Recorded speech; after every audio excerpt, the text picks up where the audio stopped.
안녕하십니까, 레필입니다. 9월 25일 원자력 테마 보도록 하겠습니다. 오늘 원자력 테마 대부분 하락을 크게 진행을 했고요. 최근에 이제 상승 하락을 좀 반복하고 있고, 어떤 종목들은 계속해서 하락을 좀 보여주고 있습니다. 전체 증시에 대한 분위기도 썩 좋지는 않았거든요. 코스피는 보합 수준, 코스닥은 1% 가까이 하락을 했고, 외국인 투자자, 기관 투자자는 코스피에서 2,100억, 2,700억 매수했고요. 코스닥은 외국인 투자자 300억, 기관 투자자가 1,100억을 매도를 했습니다. 해외 증시도 나스닥 다우 하락을 좀 했고, 니케이도 일단 상승폭을 조금 줄였고요. 상해 종합도 보합으로 마무리가 되었습니다. 그러나 크게 하락하는 모습은 없었습니다. 우리나라 환율은 1,407원으로 올라가고 있고요. 최근에 이제 형성하던 박스권을 다시 한번 돌파를 시작했습니다. 미국은 이제 단기 금리를 떨어뜨리고 있는데, 지금 이제 우리나라 환율은 오히려 이제 올라가는 형태로 좀 진행이 되고 있고요. 이 부분은 조금 더 살펴볼 필요가 있겠습니다. 그래서 이 1,400원대를 다시 돌파를 하면서 계속해서 이 1,400원 이상을 또 치고 나가는 그림이 만들어질지 계속 보겠습니다. 자, 그래서 지금 이제 증시에 대한 분위기 잠깐 살펴봤고요. 두산 에너빌리티부터 보도록 하겠습니다. 오늘 1,900원 하락해서 2.8% 하락을 했고요. 64,000원으로 마무리되었습니다. 어제 상승폭을 이제 꽤 반납을 했고 61선까지 떨어졌습니다. 다시 한번 이제 상승세를 좀 이어가는 듯 하면서 계속해서 상승이 나오면 다음날 음봉을 내보내면서 주가를 계속 떨어뜨리고 있습니다. 그래서 유사한 상황들이 이어지고 있고요. 이러한 부분들이 지금 쭉 몇 달째 이어지고 있는 상황입니다. 지금 9월 말인데요. 이제 10월 2일이 되면 이 10월 달에 옵션 만기가 또 있습니다. 이번에는 추석 연휴가 길기 때문에 그 추석 전에 이제 옵션 만기가 빠르게 다가오고요. 그 이후에 이제 10월 달 장이 이제 중순 정도는 되어야지 본격적으로 열리게 됩니다. 그래서 그 전에 이제 움직임들은 사실 크게 우리가 뭔가 재미를 볼 만한 움직임은 없을 것 같고요. 이 움직임을 계속 이어가든지 아니면 조금 더 하락시켜서 다시 한번 바닥 라인을 한번 터치를 하든지 그런 식으로 움직임이 나오지 않을까 싶습니다. 지금 거래량 자체는 줄어들었고요. 투자 수급은 외국인 투자자 어제 매수했던 만큼 또 매도를 했습니다. 기관 투자자는 매수세 이어가고요. 투신과 사모펀드 위주로의 매수가 있었고, 연기금 투자자는 매도를 좀 진행을 했습니다.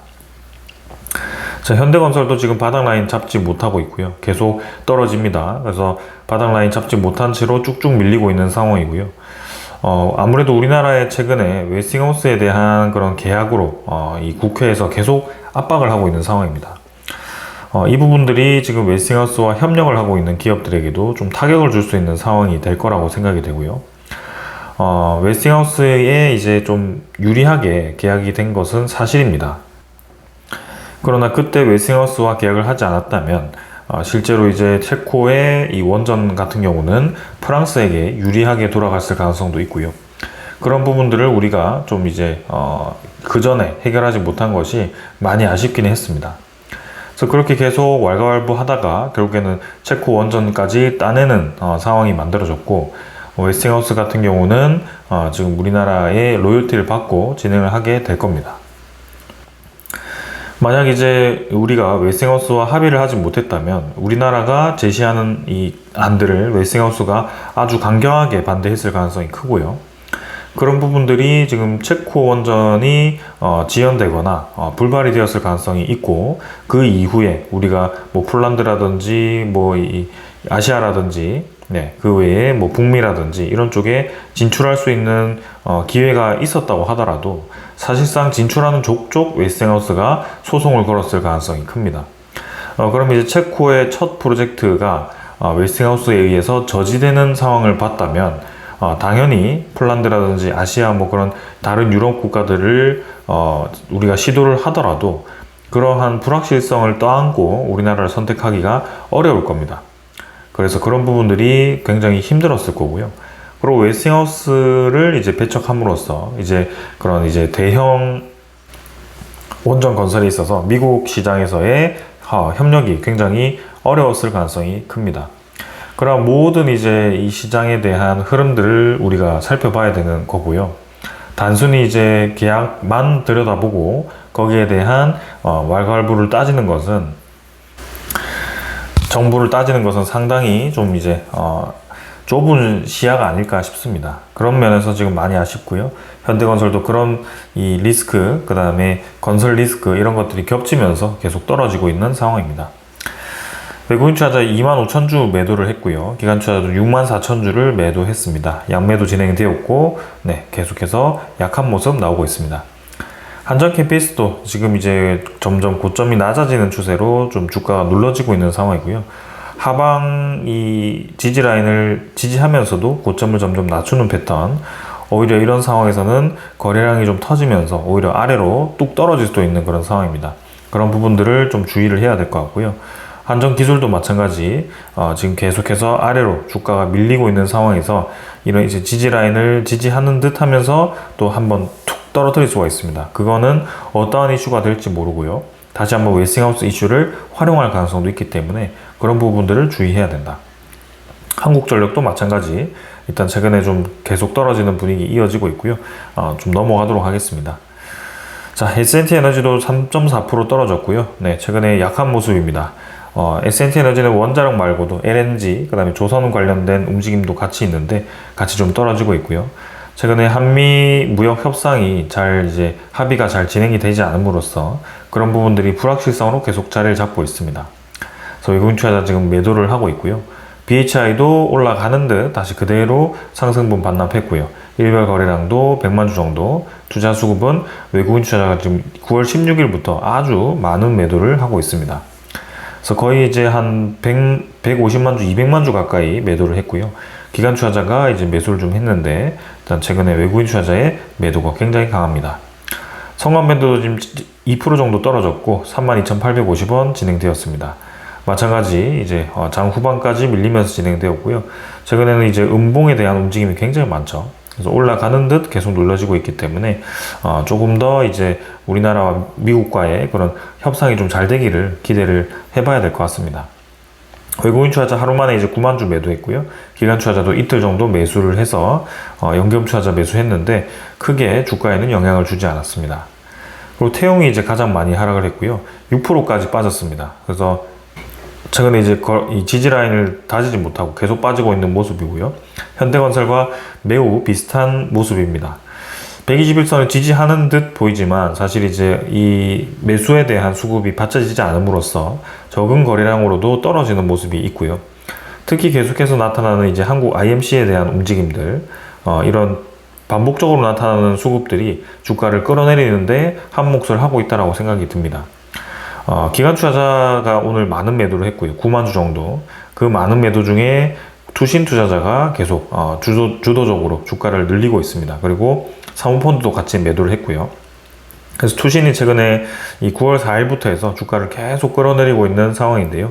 이 투신 투자자가 이제 매도가 끝났을 때 이제 저가 매수를 하는 수급이 들어왔을 때 좀 반등을 시작하지 않을까 싶습니다.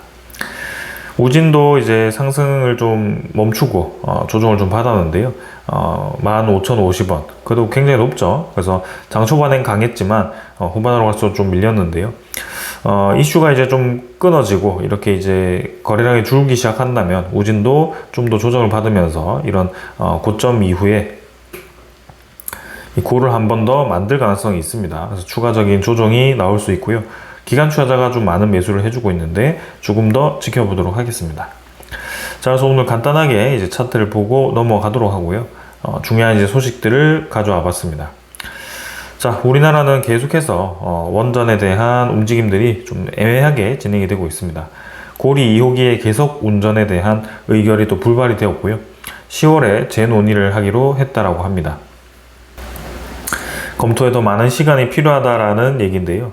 이거는 이제 이 사고관리계획서 승인된 한국형 원전과 다르다라고 합니다. 옛날 이제 모델이다 보니까 그래서 이런 부분들이 이제 향후 이제 안전성 입장에서 수명 연장을 하는 데 있어 좀 이제 까다롭게 진행이 되고 있는 것 같고요. 이렇게 이제 계속 이제 수명 연장이라든지 새로운 원전에 대한 건설에 대한 그런 지연이 나타나고 좀 부정적인 의견이 나타난다고 한다면 이제 나머지 기저 에너지원이라고 할 수 있는 에너지가 LNG밖에 없습니다. 그 LNG를 적극적으로 이제 활용하지 못한다면 우리나라는 신재생 에너지만 엄청나게 늘리고 그 불확실한 이제 에너지에 대한 효율로 인해서 에너지 산업에 대한 근반이 흔들릴 수 있는 상황까지도 갈 수 있다라는 생각이 좀 들고요. 그 이유는 분명합니다. AI 투자라든지 반도체 투자라든지 우리나라의 많은 이제 제조업과 그런 이제 이 데이터 센터의 인프라가 들어서야 되는 상황 속에 전력에 대한 에너지 인프라가 부족하게 된다면 어떤 상황이 벌어질까? 전력 U자로 아무리 이제 이 에너지 고속도로를 깐다라고 한들 태양에 대한 효율이 줄어들고 바람에 대한 에너지가 줄어드는 그 시점을 어떻게 정확하게 예측할 수 있을까? 그리고 그 효율이 급격하게 떨어지는 부분에 대해서 어떤 에너지원으로 메울 수 있을까? 이 부분을 이제 생각할 수밖에 없는데요. 그 부분을 이제 깊게 생각을 해 봤다면 이렇게 이제 계속해서 수명 연장에 대한 부분과 신규 에너지에 대한 원전에 대한 건설을 좀 마냥 부정적으로만 보지는 못할 거라고 저는 생각이 듭니다. 그래서 그런 면에서 계속 한번 국내 시장은 좀 지켜보도록 하겠습니다. 자, 그러고 AI 붐은 이제 장애물이 이제 반도체가 아닌 전력이라는 얘기가 나올 정도로 그만큼 전력이 중요하다라고 이제 인식이 되고 있습니다. 어제도 말씀드렸다시피 미국의 오픈 AI라든지 엔비디아라든지 많은 빅테크사들이 데이터 센터에 투자를 하고 있습니다. 근데 데이터 센터에 투자를 하면서 동시에 에너지에 투자를 하게 되는데 그 에너지의 어떤 에너지? 원전 에너지를 투자를 하고 있습니다. 그 이유는 분명합니다. 데이터 센터를 짓고 거기에 이제 안정적으로 에너지를 24시간 동안 공급할 수 있는 데이터 센터를 공급을 해야 되는 거고요. 에너지원을 확보를 해야 되는 거고요. 그런 부분들이 이제 만약이라도 이제 이 데이터 센터가 신재생에너지 100%로 돌아간다. 말이 안 되죠.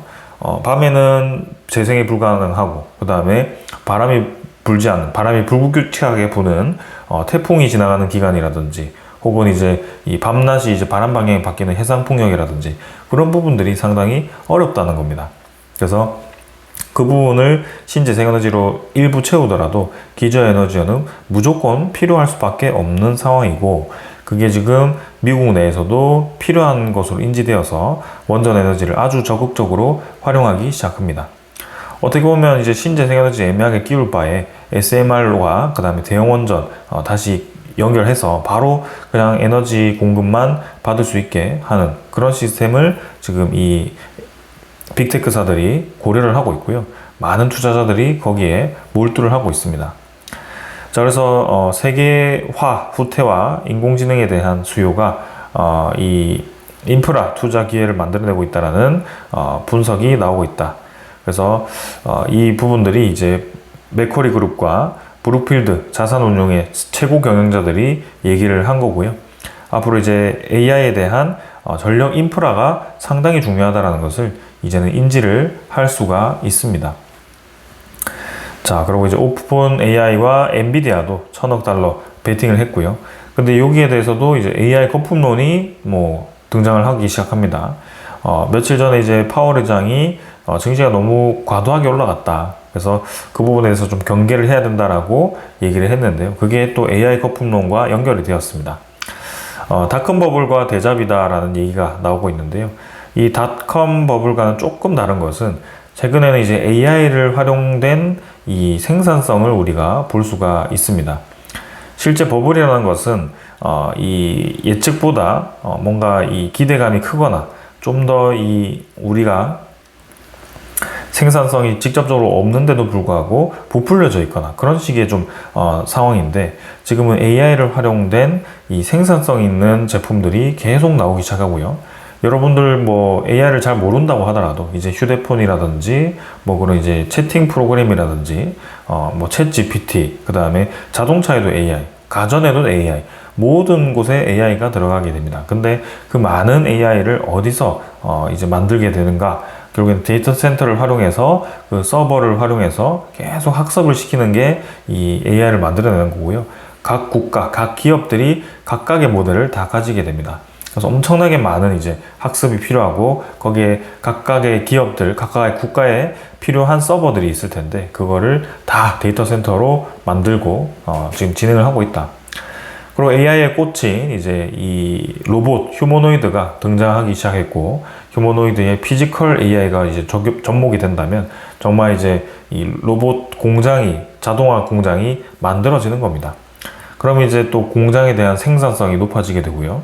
사람 같은 경우는 이제 뭐 8시간 일하고 쉬고 뭐 10시간 일하고 쉬고 이런 식으로 진행이 돼야 되는데 로봇 같은 경우는 계속 배터리 교체하면서 24시간 동안 돌아갈 수 있다란 말이죠. 그런 부분들이 이제 생산성을 높이고 있다. 그래서 그런 부분들이 버블보다는 오히려 이 기회가 될 수 있다라고 저는 또 바라보기도 하고요. 양쪽 다 지금 이제 얘기가 나오고 있는데 조금 더 시장은 살펴보도록 하겠습니다. 분명히 이제 시장이 버블이 맞고 많이 올라와 있긴 하지만 조금 더 많은 버블이 나타날 수 있지 않을까라는 생각을 하게 되는 상황입니다.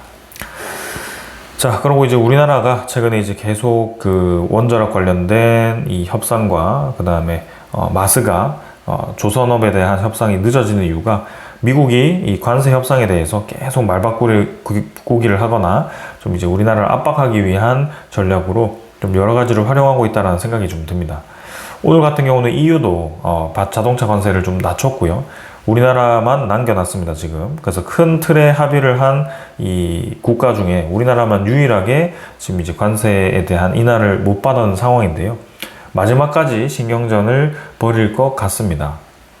자, 그래서 그러한 불확실성이 해결되지 않는 이상 우리나라의 이 민간 기업들도 미국 시장으로의 진출 기회라든지 그다음에 관세에 대한 혜택이라든지 이런 것들이 좀 이제 다른 국가 대비해서 좀 약해지면서 그게 장기화되면 될수록 우리나라 기업들에게 또 손해가 될 거거든요.